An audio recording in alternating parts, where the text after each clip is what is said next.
estar junto com pessoas de valor, com homens de valor, é sempre um motivo de a gente ficar contente, de alegria, porque aí fora está tão difícil e pessoas de valor hoje são tão poucas. Por isso, quando a gente está no meio de pessoas de valor, a gente fica contente, a gente se alegra. Eu lembro de uma frase que foi dita por ninguém mais, ninguém menos do que Albert Einstein, que antes de nós tentarmos ser homens de sucesso, nós precisamos ser homens de valor. E eu creio que ele disse isso porque ele já sabia, já devia ter lido em algum outro livro, talvez no livro dos livros, que sucesso para a maioria das pessoas significa riqueza. Mas ele deve ter dito isso: devemos nos tornar homens de valor e não homens de sucesso, porque esse sucesso que traduz riqueza, riqueza que a traça e a ferrugem podem comer, não vale de nada. Pode até ajudar em algum ponto, pode até nos colocar diante da sociedade em alguma posição, mas o que vale são os valores que a gente constrói. E esses valores que constroem a nossa vida e que nos fazem homens de integridade.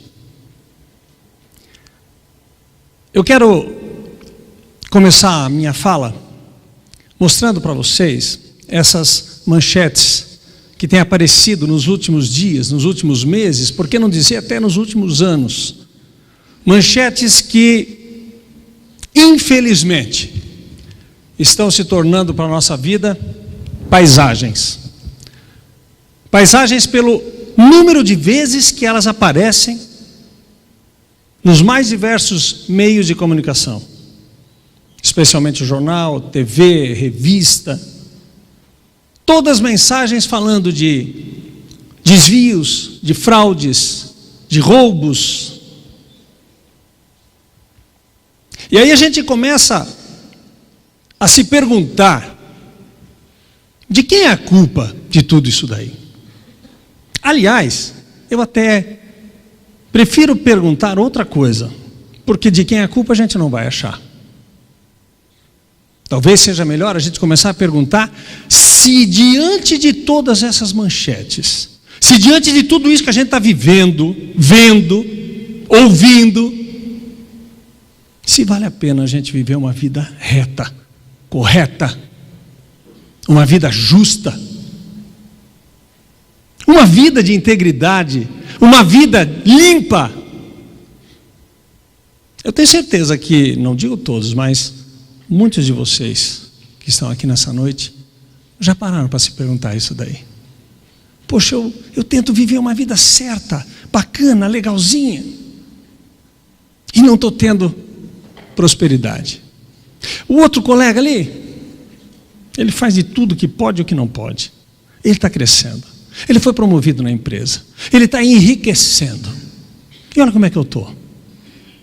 E aí a gente começa a se perguntar: mas será que vale a pena viver uma vida assim diante desse cenário que a gente se pergunta? Que a gente está vendo? Você já se perguntou isso aí? E sabe que, para responder essa pergunta, eu não fui no mosteiro falar com o monge André para saber o que acontece, para que ele me desse dar o caminho das pedras. Eu fui buscar na fonte, eu fui buscar aonde eu posso ter uma resposta certa para essa pergunta. Eu fui buscar num lugar aonde é capaz de me dar o melhor conselho para a minha e para a sua vida, se vale a pena viver uma vida reta, uma vida justa, uma vida acertada. Eu fui buscar na Bíblia. E no livro de Salmos está escrito: guia-me pelas veredas da tua justiça. Você já parou para pensar o que são essas veredas? Essas veredas são os caminhos que a gente anda, são as trilhas que a gente pega. E olha que coisa interessante. Se essa é uma promessa que está na Bíblia, é uma promessa para você, é uma promessa para mim também, como é que a nossa vida, como é que a sua vida pode dar errado sendo que Deus está dizendo que vai guiar você pelas veredas da justiça, pelo caminho certo. Mas ainda assim a gente começa a se perguntar: como tem sido difícil viver uma vida com ética. Gente, essa noite eu preparei um tema que eu sei que é pesado: ética como princípio de vida. Falar sobre ética como um princípio de vida é, para mim, um desafio. Creio que para você também seja um desafio. E sabe por quê? Porque a gente está caminhando na contramão do mundo. Você foi colocado aqui para caminhar na contramão do mundo, para ser exatamente o oposto do que nós vemos aí fora, para viver exatamente no caminho contrário do que a gente vê aí fora. E eu escolhi esse tema justamente por estarmos vivendo a maior crise que nós poderíamos estar vivendo. E essa crise não é uma crise econômica, não é uma crise financeira, essa crise é uma crise de valor, onde todo mundo quer levar uma certa vantagem naquilo que tem, naquilo que faz. Então é importante que a gente comece a pensar um pouquinho no que é ética, no que como se define ética, como se conceitua a ética. Aí, agora que veio, ó. Como se conceitua a ética. E aí a gente vai entender que ética é um conjunto de valores, é um conjunto de princípios que orientam a nossa vida, que orientam a tomada de decisões na nossa vida. E se esse conjunto de princípios e de valores orientam a nossa tomada de decisões, a gente aprende um outro ponto que também é muito importante, que a ética é exclusivo do ser humano. Não existe como falar de ética sem falar de escolhas, sem falar de decisões, de opções, discernimento, de juízo. E é com base nessas escolhas, nessas decisões, nessas opiniões que a gente toma, que a gente vai caminhar por uma vida ética ou por uma vida que não é ética. É com base nesses fatores que compreendem a ética que a gente começa a pensar o que eu faço diante das situações que aparecem na minha vida todos os dias. A minha vida, o meu caminho, é um caminho ético? Será que eu estou usando todo o meu conjunto de princípios e de valores para decidir nesta hora? Ou será que nessa hora eu uso outros valores, outros princípios? Talvez os princípios que eu tenha falado anteriormente. Princípios que não nos faz caminhar por um caminho justo, mas sim por um caminho de oportunidades, por um caminho de conveniências. Então a gente precisa começar a entender, começar a prestar um pouco mais atenção naquilo que nós fazemos todos os dias. Quando a gente fala em ética, a gente lembra de um outro ponto que talvez seja um dos maiores atributos da nossa vida. Nós recebemos de Deus algo fundamental que se chama liberdade. E essa liberdade é que me permite optar, decidir, discernir por qual caminho. É essa liberdade que me faz aceitar um presente por ter dado uma informação privilegiada ou não aceitar o presente. É essa liberdade que me faz promover alguém que torce para o meu time ou então promover alguém que tenha competência e habilidade para aquele posto. O que nós não podemos é confundir liberdade com soberania. O que é ser soberano? É você fazer aquilo que você quer do seu jeito o tempo todo. E isso, nós podemos ter até empresas soberanas no mercado. Empresas líderes de mercado. Mas elas não são soberanas. Elas podem ser autônomas. Elas podem ter autonomia. Liberdade gera autonomia, mas não gera soberania. E tem muita gente que pensa que porque é o bam, ele pode fazer o que quer o tempo todo do seu jeito. Será que você pode? Dentro da sua empresa, dentro da sua comunidade, dentro da sociedade que a gente vive, você pode fazer tudo o que você quer do seu jeito o tempo todo? Claro que não. A gente não pode confundir uma coisa com a outra. Então, diante dessas situações, a gente acaba entrando naquilo que a gente chama de dilema de ética. E o que é um dilema? Dilema é algo diferente de conflito.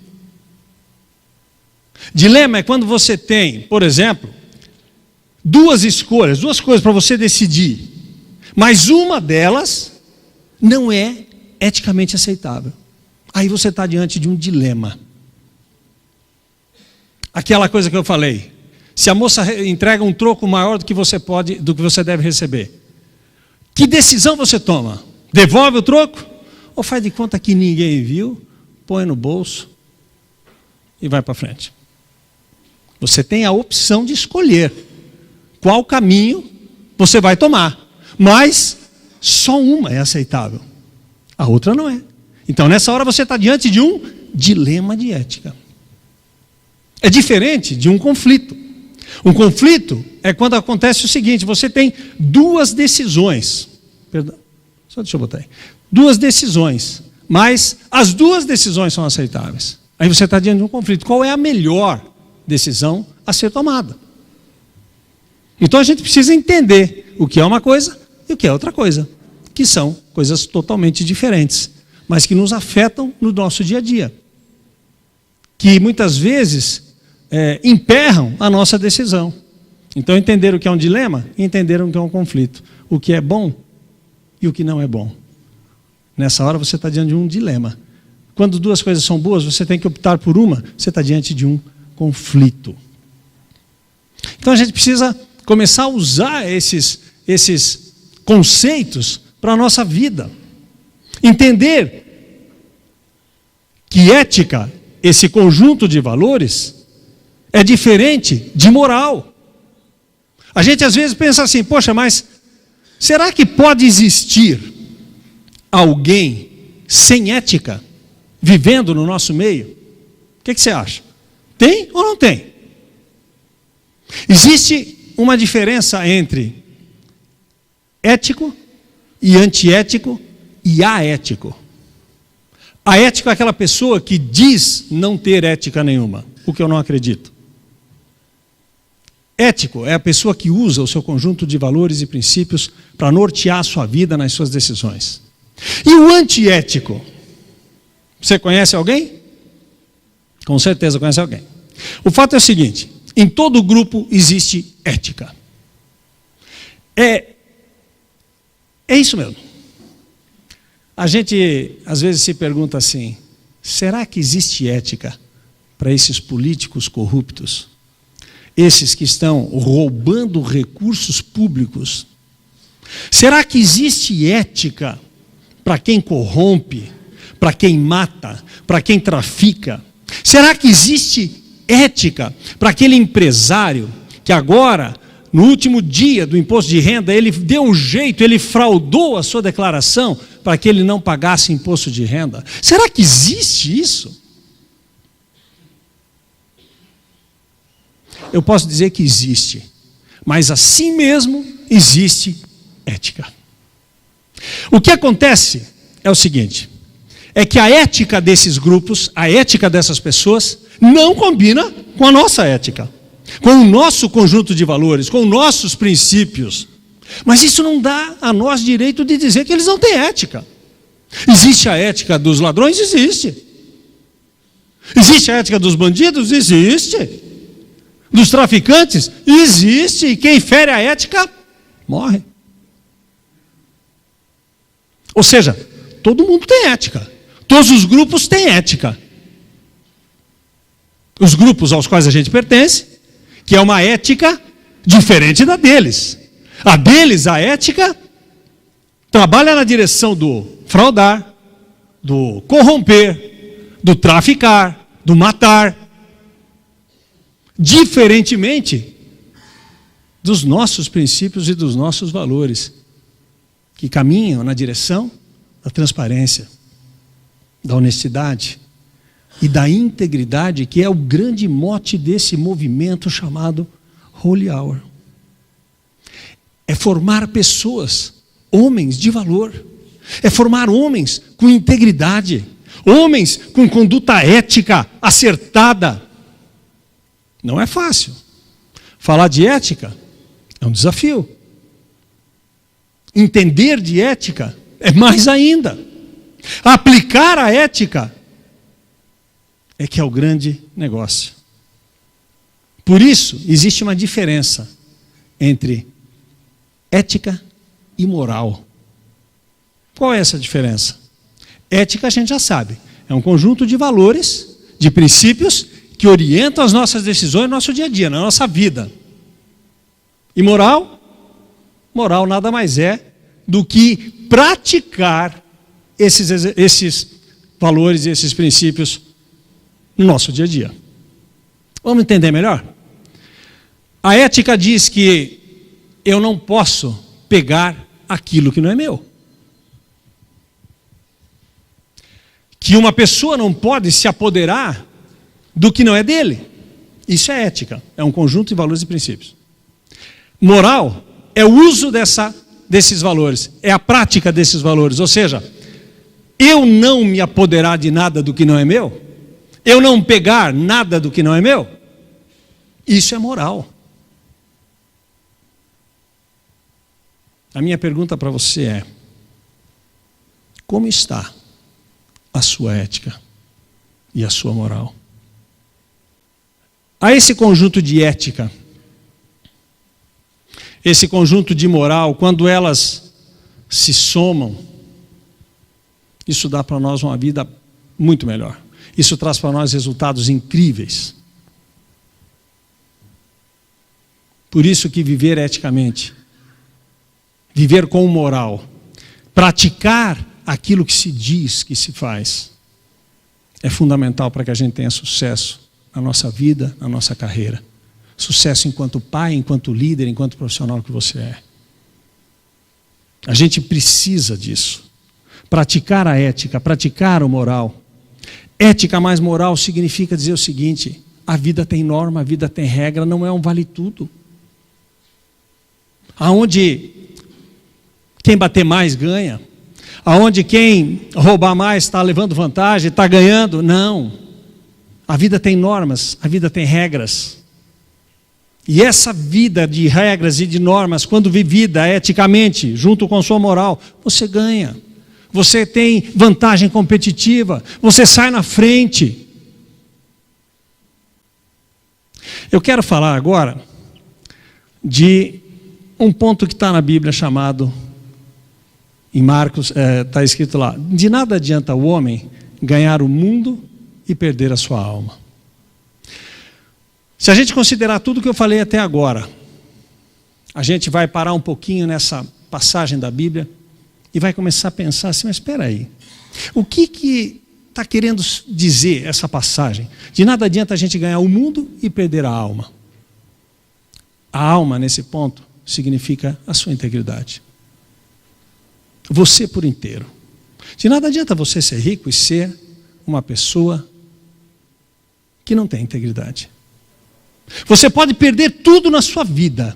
Você pode perder venda, pode perder cliente, pode perder seu emprego, pode desmanchar uma sociedade, mas a dica que eu dou para você: não perca a sua integridade. Você pode ganhar o mundo, mas se você perder a sua integridade, não valeu nada. Que modelo você vai ser? Que exemplo você vai ser para aqueles que vêm após você? Para a sua família? Então a gente começa a pensar o que pode fazer com que a minha integridade vá por água abaixo? O que pode fazer com que esta vida justa, acertada, esta vida ética vá por água abaixo? O que pode fazer com que o brilho da ética possa ser apagado?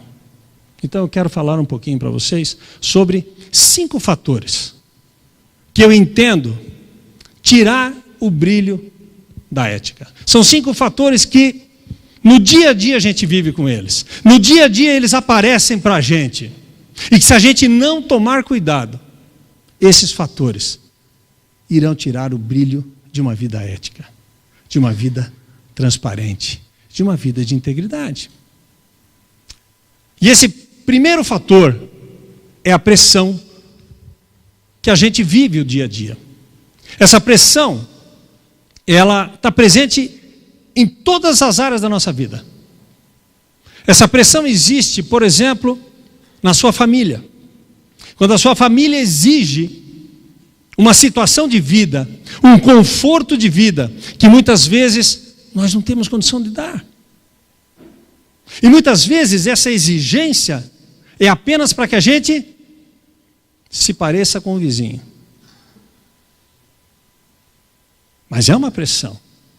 E essa pressão muitas vezes faz com que a gente tome caminhos errados, decisões erradas. Pressões existem na nossa empresa, no seu trabalho, no seu dia a dia. Quando o seu supervisor, quando o seu líder, quando o seu chefe chega para você e exige de você a qualquer custo mais e mais resultado. E quando ele exige a qualquer custo mais e mais resultados, a gente começa a pensar: o que será que tem por trás de tudo isso? O que eu vou ter que fazer para conseguir tanto resultado como o meu líder está pedindo? Veja que a pressão para o resultado, ela pode ser positiva, à medida em que essa pressão para o resultado provoca os profissionais, os funcionários, a sair daquela inércia, a buscar algo melhor, algo sabe, que dê realmente resultado melhor. Porém, essa pressão para o resultado, ela tem que ter um equilíbrio. Porque se não tiver um equilíbrio, essa pressão por busca de mais e mais resultado, pode, ao invés de ser positiva, ser completamente negativa. Levar os profissionais a cometer qualquer tipo de transgressão, de agressão. Talvez você nunca tenha visto isso, ou nunca tenha passado por isso, mas tem empresas, as quais eu inclusive já fiz palestra, empresas que a pessoa, para conseguir resultado melhor, gente, vocês não acreditam, os profissionais são capazes um de pisar no pescoço do outro. Não interessa quem está ali, o interesse é que eu cresça. Você já conhece um pouco dessa conversa. Então, existe pressão na família, existe pressão na empresa, existe pressão na sociedade a qual a gente faz parte.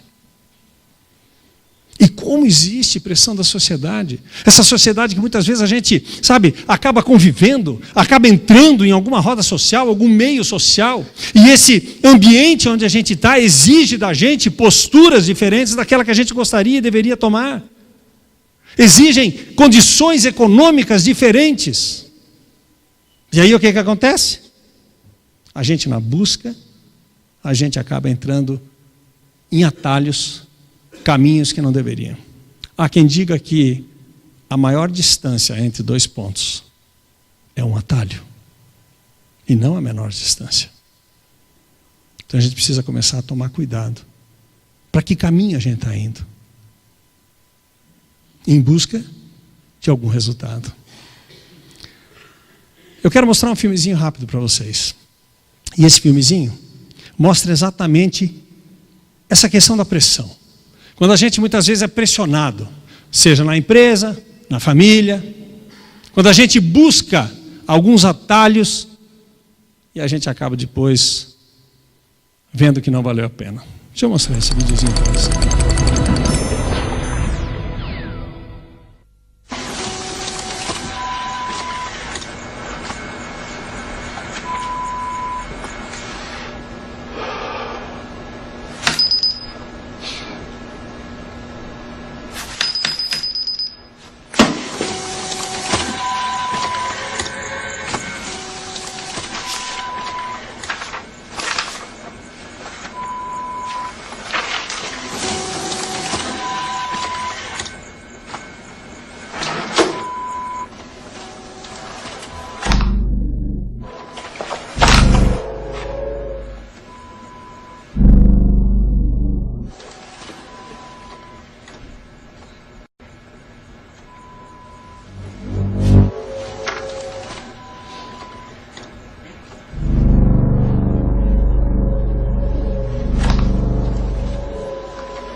Pensou, gente?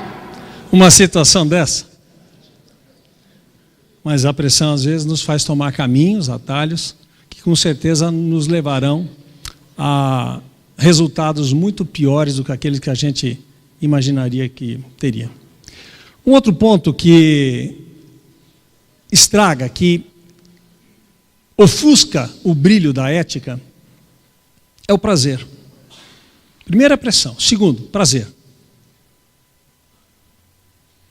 A Bíblia diz que nós podemos fazer todas as coisas.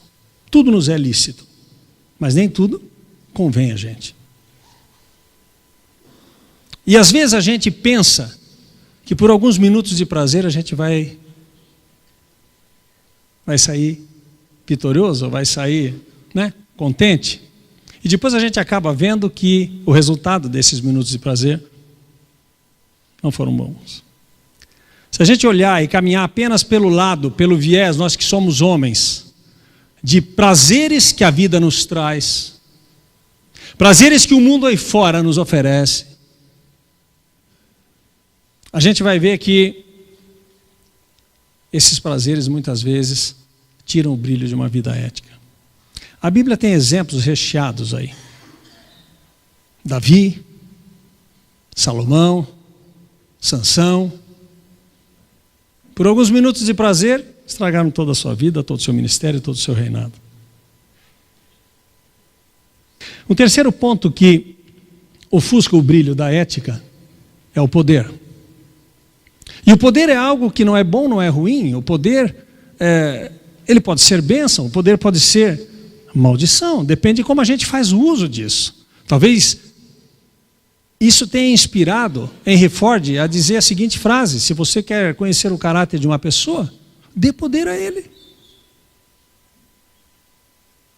Cuidado. O poder pode ser uma armadilha contra o seu sucesso, contra uma vida ética.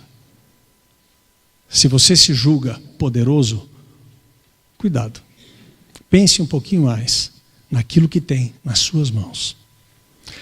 Um quarto seria o orgulho, soberba. E a Bíblia diz que a soberba precede a ruína. O orgulho vem antes da destruição. Toma cuidado. Se você conquistou alguma coisa, se você tem alguma coisa, não tenha soberba sobre outras pessoas. E olha que coisa interessante. A soberba ocorre não por aquilo que você tem.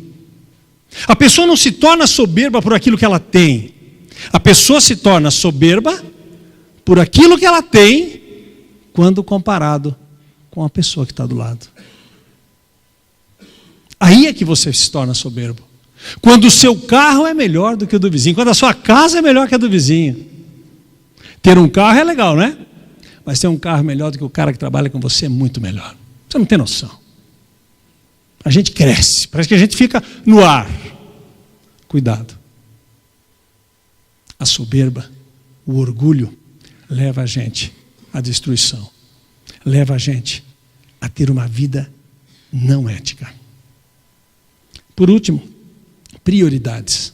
O pai da administração moderna, chamado Peter Drucker, disse o seguinte: nada pior do que fazer primeiro aquilo que deveria ser feito depois. Prioridade é definida pela sua agenda diária, pelos seus compromissos, por aquilo que aparece na sua agenda. E aí vem a minha pergunta para você: será que é possível colocar na sua agenda uma atitude ética?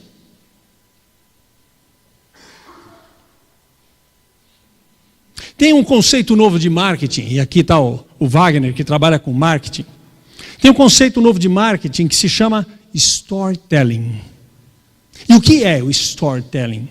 É uma maneira que as empresas encontraram, ao contar histórias da sua empresa, ao contar histórias dos seus produtos, da sua marca, de encantar os clientes, de persuadir os clientes, de fazer com que eles sejam impactados pela força da marca, pela qualidade dos produtos.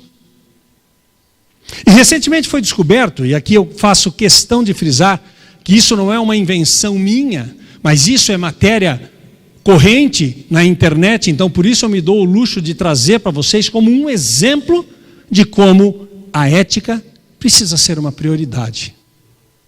E uma empresa procurou contar uma história para que pudesse impactar seus clientes. E essa empresa então contava que lá no início, o Nono Vitório veio, ele fazia sorvetes. E depois, pela Segunda Guerra, ele veio para o Brasil e trouxe de lá todo o seu know-how, todo o seu conhecimento, para que pudesse então continuar a sua jornada de sorveteiro e fazer sorvete no Brasil. Bom, lá usava frutas frescas, usava até mesmo a neve para fazer um sorvete de primeira qualidade. Então, em todas as lojas que você for, em todos os ambientes, talvez de shopping centers que você for, você vai encontrar ou a marca, você vai encontrar ou a logomarca, ou você vai encontrar, por exemplo, o carrinho que vende os picolés, os gelatos desta marca. Tudo isso é muito bacana. E tudo isso impactou realmente os clientes, fazendo com que eles fossem comprar, fazendo com que eles pagassem valores altos por aquele determinado produto. Tudo isso parecia ser certo, correto, ético, até descobrirem que a história do Nono Vitório não era verdadeira, que ele nunca fora sorveteiro, que ele era, sim, um paisagista, podemos dizer um jardineiro de luxo das famílias ricas de São Paulo. E aí o que eu quero dizer para você, e já terminando também, é que aqui está um ponto crucial de uma vida ética, de prioridades éticas na nossa vida.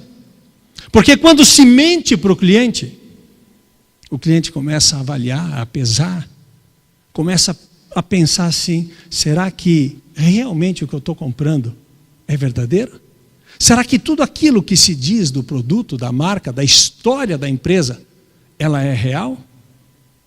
Talvez isso possa sim afetar profundamente a credibilidade da empresa, às vezes de uma maneira irreparável. Que Deus abençoe vocês, uma boa semana e até qualquer hora. Um grande abraço. Obrigado.